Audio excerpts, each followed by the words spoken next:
it's amazing to be joined today in conversation with James Clear, New York Times best-selling author of The Atomic Habits. Congratulations, first and foremost. Isn't this your first book as well? Yeah, thank you. Nice to talk to you. Yeah, it is my first book. It's been a wild ride. I spent, depending on how you measure it, somewhere between 3 and 6 years writing the book, and so it was a big time investment and a lot of work. And I'm very happy, of course, that it's gone well. And honestly, the best thing is just hearing from readers who are actually implementing it and finding it useful in their own lives. That's the ultimate thing you're hoping to achieve, is to help people make some practical changes. So. Yeah, it's been great, and I'm very happy to see how well it's gone. Amazing. Well, the thing is, a lot of people always see a person's success, don't they? But what I love about your story in the opening chapter is you actually experienced a lot of struggle on the way to getting to writing this book. So I think it'd be great for the viewers and for those listening to just hear, those who haven't read the book, just hear a little bit about your story and about that awful moment when a particular object started flying in your face, and then it went from there, didn't it? Yeah, I played a variety of sports growing up, including baseball. And then, when I was around 16 years old, I suffered this very serious injury when I was hit in the face with a baseball bat. And it was an accident. Bat slipped out of my classmate's hands and kind of rotated helicopter style through the air and struck me right between the eyes. Broke my nose, broke the bone behind my nose, which is your ethmoid bone, which is like fairly deep inside your skull, shattered both eye sockets. And the next 24 hours were, a very serious situation. I went downhill fairly quickly, lost the ability to breathe on my own, had to be intubated. Eventually, I was taken to the local hospital in an ambulance first, but then had a couple seizures. I ended up having 3 over the course of 24 hours. And the doctors realized it was too serious for the local hospital to handle, so I had to be air cared and flown in a helicopter to a larger facility. And when I got there, I had another seizure and was at the point where I was not in a position to undergo surgery, so I had to be placed into a medically induced coma. And then the next day, thankfully, my vital signs had stabilized. And so the doctors released me from the coma, and the process of healing sort of began. I had surgery about a week later. And the fallout from that was significant. I couldn't drive a car for the next 9 months. My physical therapy session, my first one, I was practicing basic motor patterns, like walking in a straight line. I had double vision for weeks. And so I bring that up as an introduction to the story because, or an introduction to the concepts I talk about in Atomic Habits, because that was the first time in my life. All humans have habits. We're building them all the time. But that was the first time when I was forced to really start small. I didn't have an option. I had to just focus on little things like that almost seem insignificant to mention, but going to bed at the same hour each night, going to physical therapy consistently. And then once that was done, this was the first period in my life when I started going to the gym, first once or twice a week, and then 3 or 4 times, trying to prepare for class for an hour each day. And so none of those habits were very large or significant on their own, but they gave me a sense of control over my life, right? They gave me a sense of control I felt like I had lost. And so gradually I was able to recover, and it took 2 years for me to get back on the baseball field and to be playing. But then 5 or 6 years later, I continued to play and continued to improve, and ultimately ended up being an academic All-American my senior year of college, which is about 30 players around the country get named to that team. So, I never ended up playing professionally, but I do feel like I fulfilled my potential. And I don't know that there's anything necessarily legendary or heroic about my story. I think we all experience challenges, and this happened to be one of mine. But what I do like about it, or what I do feel like it illustrates, is that you don't have control over the circumstances, or, the good luck or bad luck, the misfortune that may come your way, randomness, but you do have control over your response to that. You do have control over your habits. And if you can get your habits dialed in, then you can gradually rebound from those challenges and make progress despite the things that life throws your way. So that was kind of my entry point to the practice of building better habits and how they could improve my ability in different areas or help me recover from challenges. And now I get to write about it. And it was only years after that I came into the science, the research on the topic. And now I've spent, the last 8 or so years writing about it and researching on it. Amazing. And it adds so much authenticity and weight to the concept of the book because of the way you set it up. And I think it's going to encourage someone watching, because this really is a perfect time in our lives to form habits. We're stuck in our homes in lockdown, and you kind of break and deconstruct that myth that you need to have everything in place to be able to start on a new trajectory. So could you just share a little bit, you talk about this 1% difference concept, and you kind of just referenced it, but could you unpack what that is, and a listener or a viewer coming up with all the reasons why they shouldn't start habits, you can challenge them in this moment. So one of the core ideas of Atomic Habits is to get 1% better each day. And that idea, it's not necessarily about measuring it to the T. It's not like, oh, is this a 1% improvement or a 1.8% improvement or whatever, but it's a philosophy of looking for some small marginal gain, some small improvement each day, and trying to layer that and improve it on top of what you already have. And this is a choice that's 1% better or 1% worse. On any given day, it's very easy to dismiss small habits like that. Like, what is the difference between doing 10 push-ups or not? Not a whole lot. Your body looks the same. What is the difference between eating a healthy meal for lunch or an unhealthy meal? On any given day, the scale doesn't change. You feel like basically the same. It's only 2 or 5 or 10 years later that you turn around and you realize, oh, wow, those daily habits really did add up.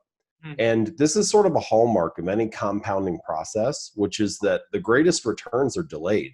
Like in the beginning, you're showing up and you're doing work. You're just kind of at the beginning of this curve. You have nothing to show for it. And I like to explain that or kind of clarify that in a couple different ways. One of the examples that I share in the book is this quote. The San Antonio Spurs are an NBA basketball team. They've won 5 championships. And they have this quote hanging in their locker room that says something to the effect of, whenever I feel like giving up, I think about the stonecutter who takes his hammer and bangs on the rock 100 times without it showing a crack. And then at the 101st blow, it splits in 2. And I know that it wasn't the 101st that did it, but all the 100 that came before. Okay. And that's exactly what the process of building better habits feels like. That's kind of what, you're making these 1% improvements. You're showing up each day. You're, putting in your time. And you've done this 100 times. You feel like you have nothing to show for it.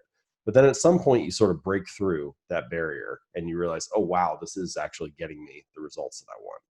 So getting 1% better is really about kind of embracing that, the effects of that, embracing the fact that habits tend to kind of work that way.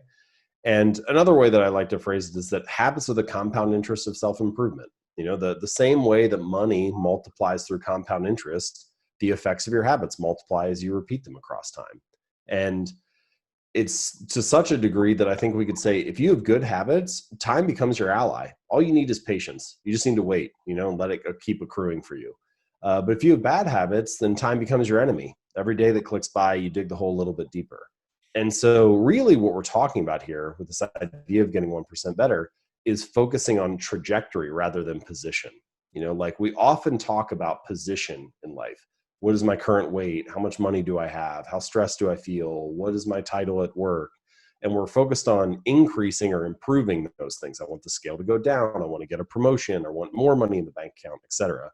But we're so focused on position that we don't realize that it's actually trajectory that determines all of your future positions. And so if you can just get 1% better each day, if you can just focus on the trajectory and let that compound and work for you, then ultimately you end up in a really great place. And so that's kind of the central idea of getting 1% better and building these small habits.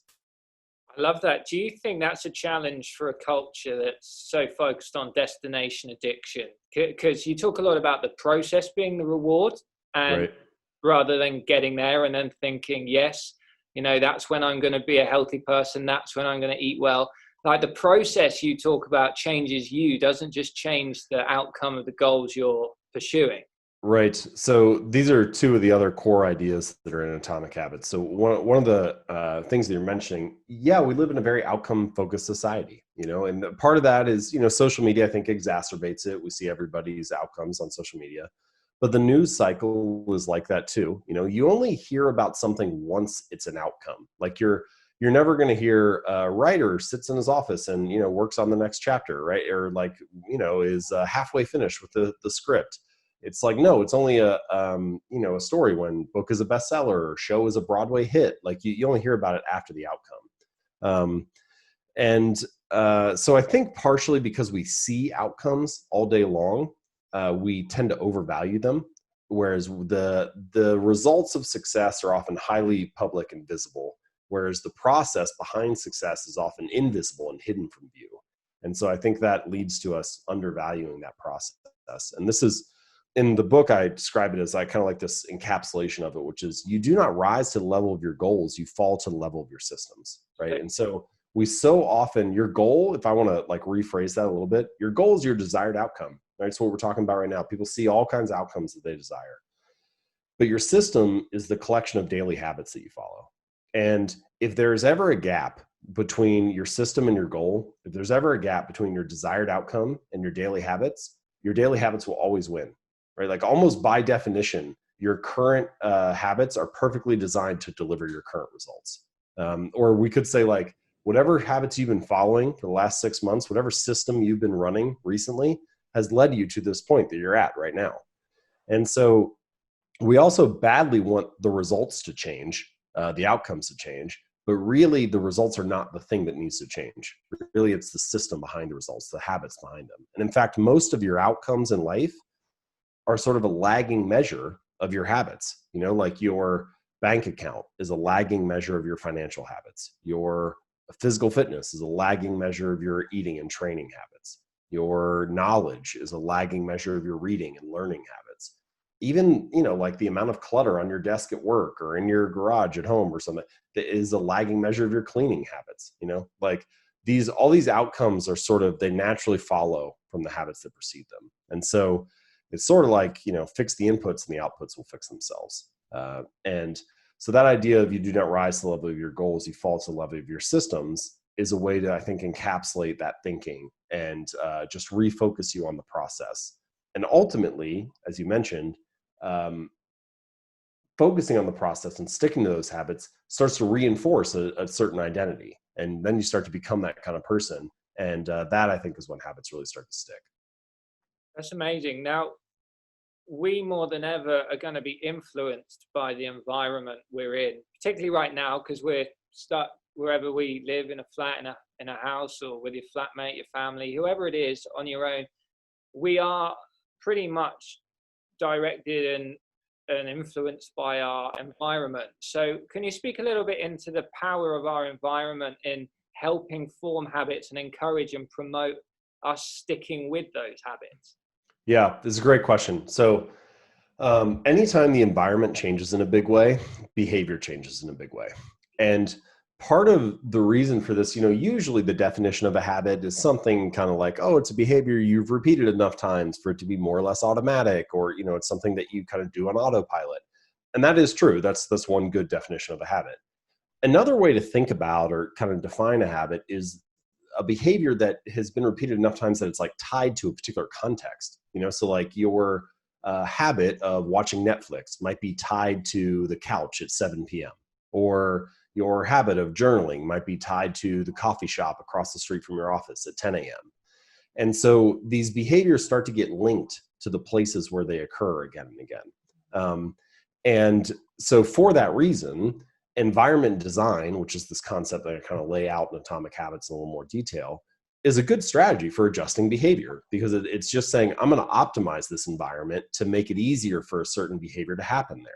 So there are a couple different examples, but the two kind of main levers that you have with environment design are making habits obvious. So, making it visible in the environment, putting it in front of you. I'll give you some examples of that in a second.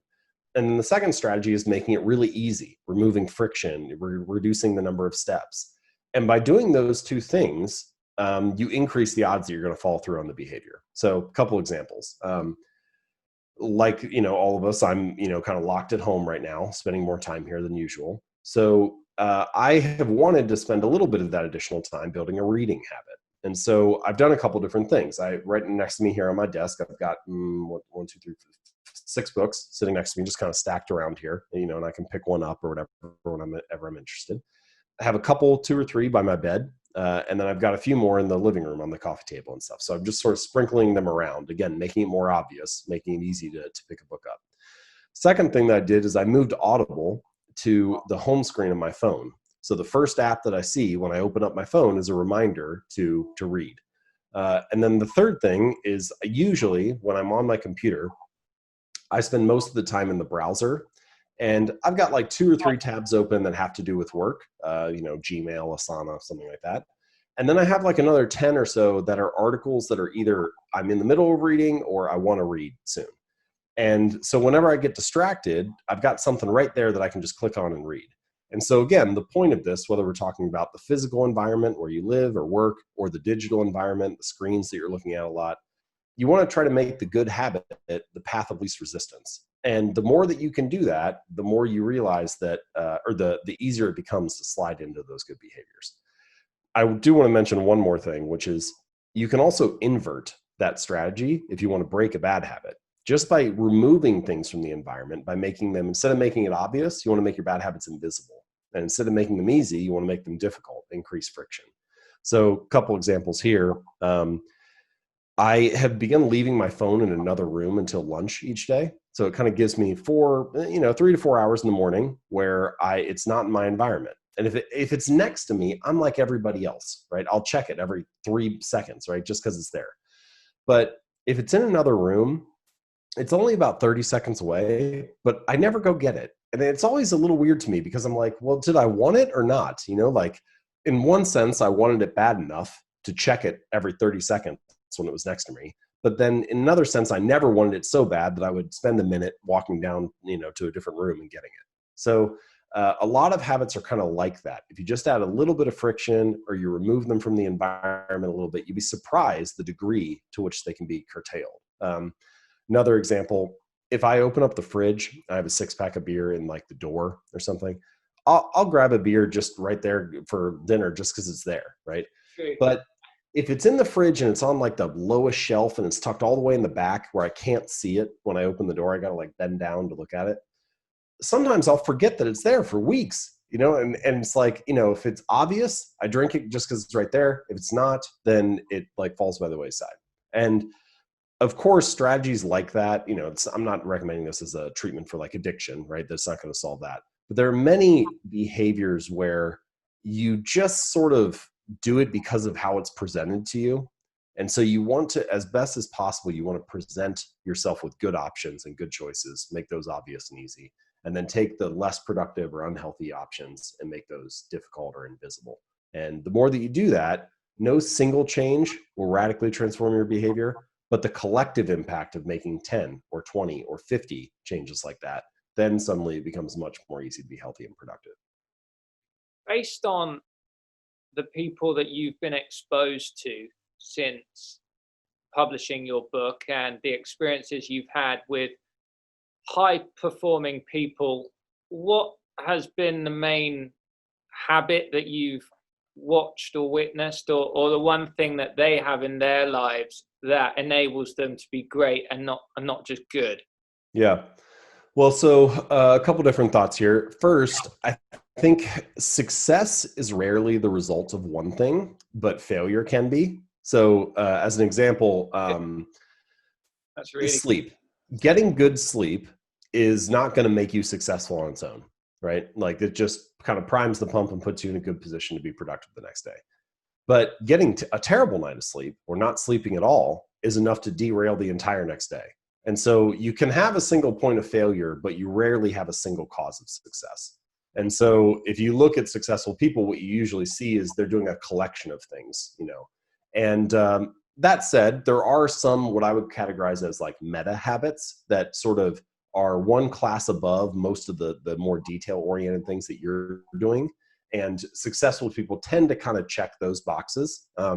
So broadly speaking, they sort of fall into like a category of what I would say habits of energy is sort of the first one, and then like habits of focus. So a lot of successful people have good habits of energy. So that's like getting a good night's sleep and being well rested, eating relatively healthy or making sure that they're eating frequently enough so they've maintained energy.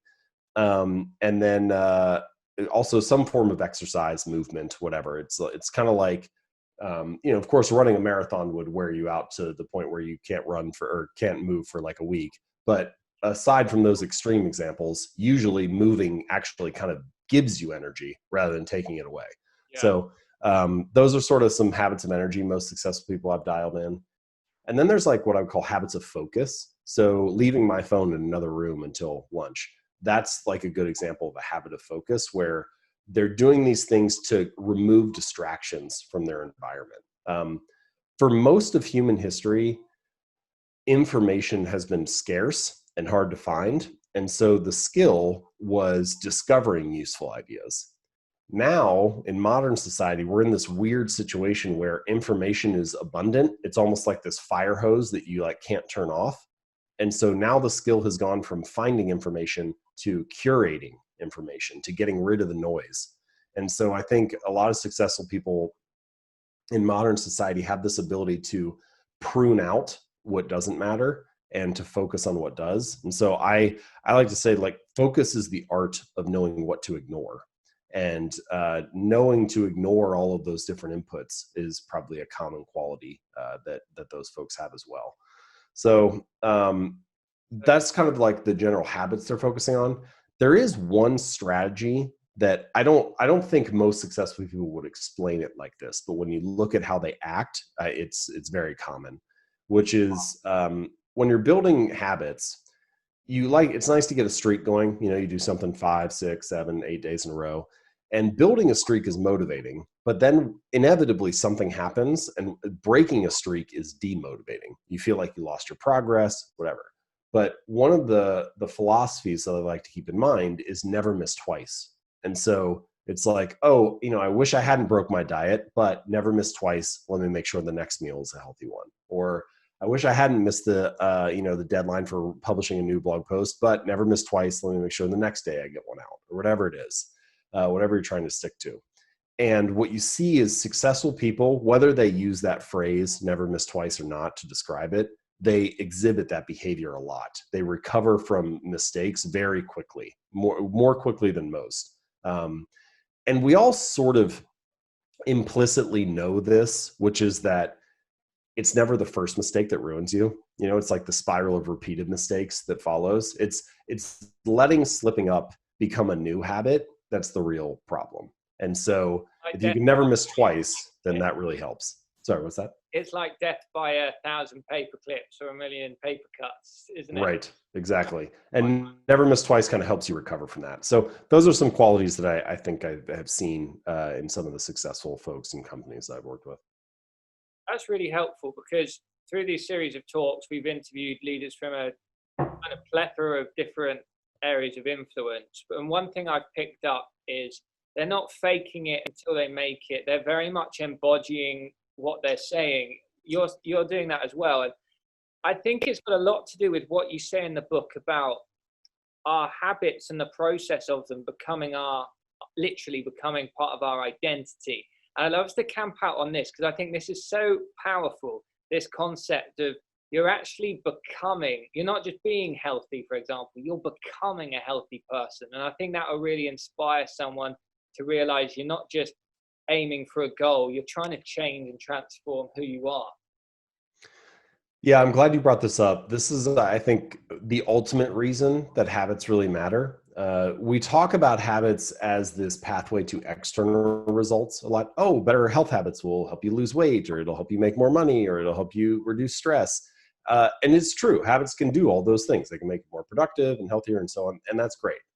But the real reason I think that habits matter is they can reshape the way you look at yourself. They can reshape your sense of self and give you a new story for what you tell yourself about who you are.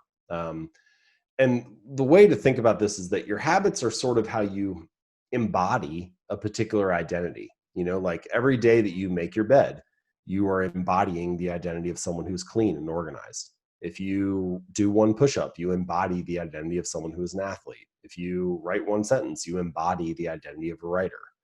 And so, the real goal here is not to like run a half marathon. The goal is to become a runner, right? The goal is not to do a silent meditation retreat. It's to become a meditator.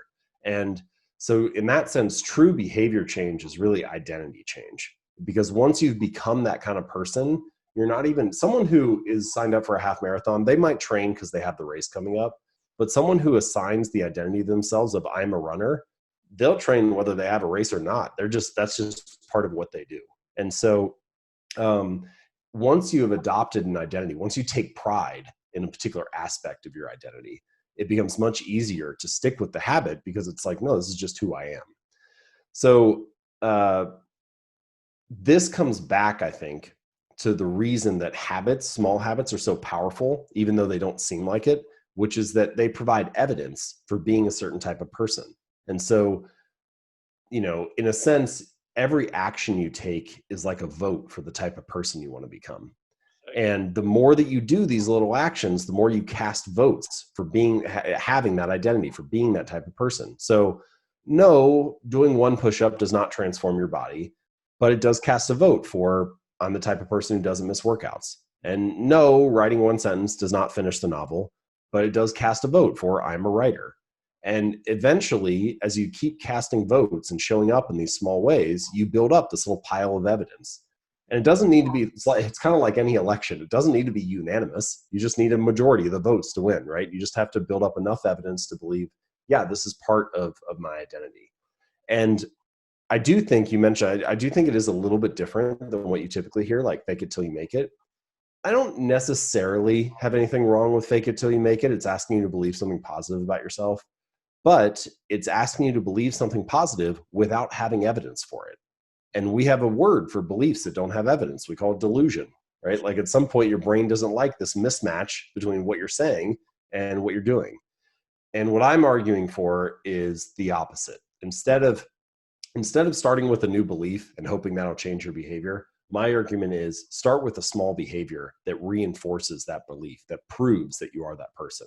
You know, like you don't have to radically transform who you are. You don't have to rip your identity in half, but you can start with one push-up, or you can start by meditating for 1 minute. You can start by journaling one sentence. And each of those are a vote for being that kind of person. And you cannot deny that at least in that moment, you were an athlete, or you were a writer, you were a meditator, you were a journaler, whatever it is you're working toward. And eventually, you know, it's not fast. It doesn't happen overnight, but eventually you cast enough votes and perform a habit enough times, you turn around 6 months or a year or 2 years later and you think, yeah, actually that is part of who I am. So ultimately, I think habits matter, not only because they can get us results, but because they can reshape our sense of self.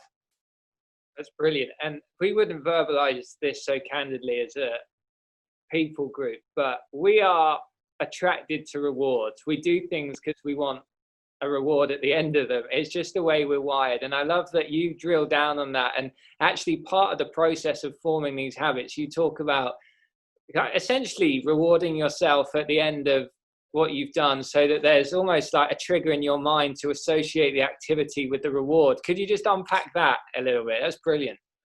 Yeah, this is, I refer to this as one of the law. I have these 4 laws of behavior change in the book, and this is one of them, which is you want to make it satisfying. And this is obvious to anybody who's, you know, you've spent any amount of time going through life. If a behavior is followed by a consequence, or if a behavior is followed by a consequence or a cost, if it's like fairly negative, or even if it's like neutral and there's just not much associated with it, your brain is kind of like, why would I do that again? You know, like it didn't feel good. It wasn't that beneficial. And so as much as possible, you want behaviors to be followed by relatively positive emotions, by a feeling of satisfaction or pleasure or joy.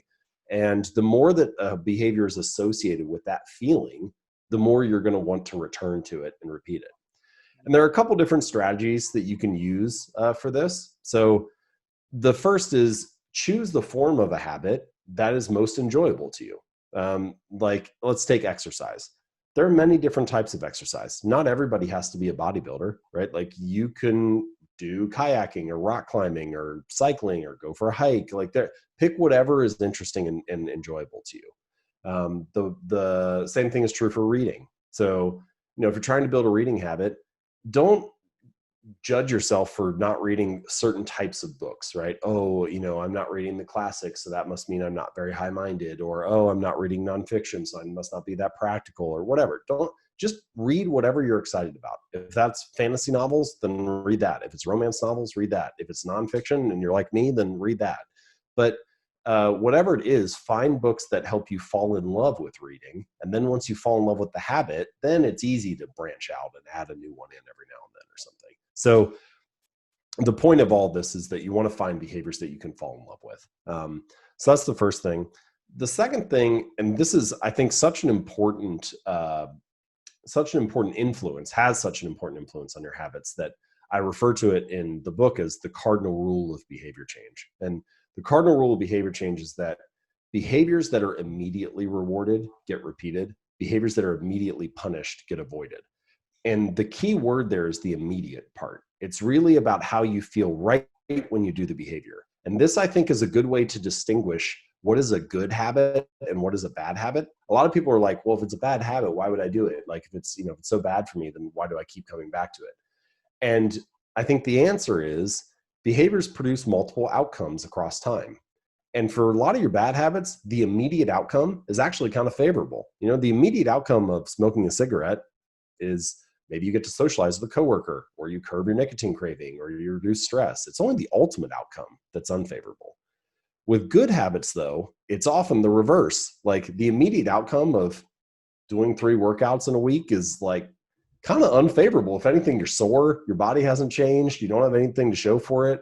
So as much as possible, if you want good habits to stick and bad habits to break, you need to find ways to pull the good feelings, the good long-term rewards of your good habits into the present moment. So you feel the benefit right then.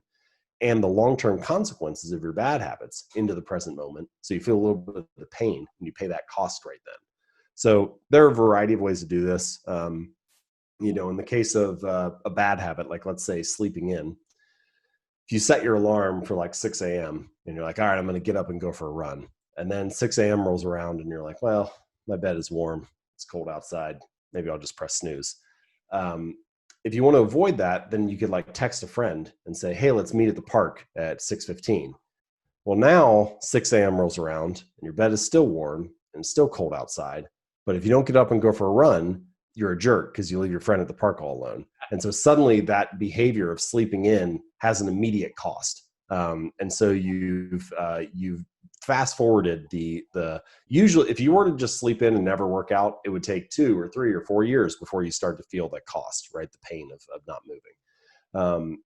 But now suddenly you feel it 3 minutes later because you've brought it into the present. So there are a variety of strategies like that I talk about in the book. But the core idea is the same, which is you want your good habits to feel as positive as possible right away, and you want your bad habits to feel as negative as possible right away. Really helpful. One of the habits I've been trying to form in my own life is this practice of getting up at 5 a.m. and having those 3 hours before everyone else is awake to just focus on my own stuff. But you hear mixed messages for how long it takes to form a habit. So some say 21 days, others 28. UCL research has just come out that it takes 66 days to form a habit. I'm confused. How long do I need to stick with this? Or is the point you're trying to make, forget about how long it takes and just embody it so it becomes part of your life? Right. Yeah. Good question. A very common thing people are wondering about. And you're right. You hear all kinds of things, 21 days, 30 days, whatever. The one study that you mentioned, it did find that the average was 66 days, but even in that study, the range was quite wide. If it was something, and as soon as you say this, it's obvious to people, which is, it depends. One, depends on the habit. So you can imagine a really easy habit, like drinking a glass of water at lunch, that might take a couple weeks. A really hard habit, like going for a run 5 days a week after work, that might take 7 or 8 or 9 months, or who knows. So the range is wide. But also, and again, this is obvious as soon as you state it, it depends on the context you're in. It could be the same habit. Let's say somebody wants to do 5 sets of push-ups, and that's their habit. Well, if you live in a family or of athletes or with a bunch of active roommates, well, now suddenly, doing that seems kind of normal. If you live in a family where nobody works out, then you kind of feel like you're going against the grain of your social environment. So then it's the same habit, but it's going to take much longer in a more difficult situation. But the real answer, I think, the honest answer is, how long does it take to build a habit? Forever. Because if you stop doing it, it's no longer a habit, right? And this, I think, gets to the core idea, which is a habit is not a finish line to be crossed. It's a lifestyle to be lived. And if you see it that way, if you embrace it like that, then you realize, oh, I'm looking for a small change, a non-threatening change, something I can integrate into my new normal and then like make it part of my life. That's really what we're looking to do here. It's not like, oh, let me do a 30-day challenge and then I'll be a healthy person and then I don't have to worry about it anymore. It's much more, how can I make this part of my lifestyle? And it becomes the new normal for me. So I think that's probably the healthier, more productive way to think about it, rather than trying to like count down the days until it'll be easy. That's really helpful. In a moment, this is the penultimate question. In a moment, I'd love you to let us know how we can find out more about you, what you've got coming up next, what projects you're working on, et cetera, et cetera. But my last question is, if one of our viewers could sit down and have coffee with you for an hour's coaching session, what would be the area of focus? I know you've got a whole book here that gives us all your concepts, but if you just had that intimate time with someone and you had 1 hour, what would you want to share with them and why? Yeah, good question. I think, so first, we've covered some really good, rich territory so far. I think all the discussion about identity, that's a very good, important place to start. You know, people usually know roughly the outcomes they want to achieve. I'd like to get healthier, or I'd like to be more productive, or whatever. Like, people generally know that. But I think that line of questioning of who is the type of person that could achieve those outcomes, right? Like, who is the type of person that could lose weight or could be more productive or whatever? What does that identity look like? And so clarifying that, I think, is an important place to start. But if you're looking for like a strategy, if I can only do one thing, what should I start with? I usually recommend what I call the 2-minute rule. So the 2-minute rule says, take whatever habit you're trying to build and scale it down to something that takes 2 minutes or less to do. So read 30 books a year becomes read 1 page, or do yoga 4 days a week becomes take out my yoga mat. And sometimes I mention that and people are like, okay, you know, I get it, but like, I know the real goal isn't just to take my yoga mat out. I know I actually want to like do the workout. So if this is some kind of like mental trick, then like, why would I fall for it, basically? And I get where people are coming from, but I got this reader, his name's Mitch. He ended up losing a ton of weight. And when he first started going to the gym, he had this little rule for himself where he wasn't allowed to stay for longer than 5 minutes. So he'd get in the car, drive to the gym, get out, do half an exercise, get back in the car, drive home. And it sounds ridiculous, right? It sounds silly. You're like, this is not going to get the guy the results that he wants. But what you realize when you step back is he was mastering the art of showing up, right? He was becoming the type of person that went to the gym 4 days a week, even if it was only for 5 minutes.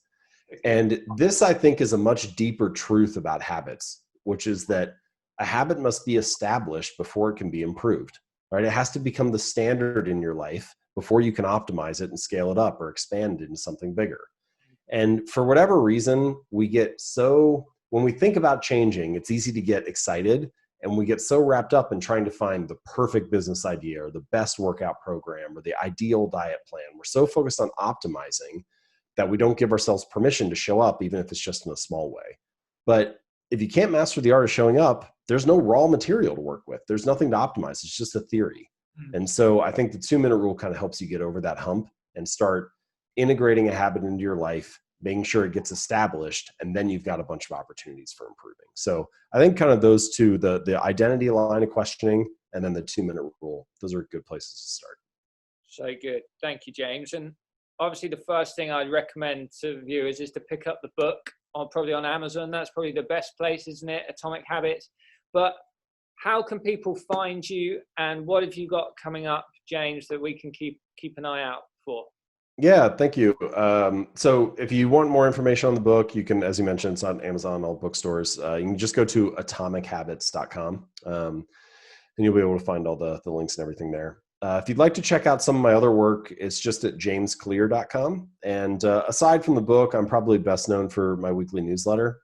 So each week I send out sort of 3 short ideas from me, 2 quotes from other people, and then 1 question to think about. So it's called the 3-2-1 email.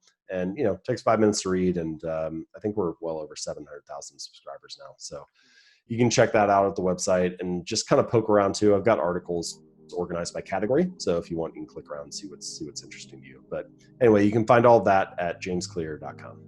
Amazing. And is there another book on the horizon? I mean, you've done Habits. What's next? Is it a different theme, can you say, or is it all under wraps? No. I just started work on another one. And so I'm in the process of it. It's going to be something that works well with habits. So I've been circling ideas like choices, decision-making, strategy, like it just kind of, if Atomic Habits is about how to build better habits, this is sort of like, how do I choose which habits to build in the first place? How do I make sure I'm focusing on, the things that matter most? So, I'm kind of exploring a lot of ideas around that, and we'll see. Hopefully it goes well. Amazing. Well, all the best with that, and we look forward to that coming out, and for the wisdom that will be in it. But thank you for your time, and hope you stay safe and sane during the lockdown. Yes, thank you so much. It's been wonderful to chat with you, and stay safe and healthy. Cheers. Bye now.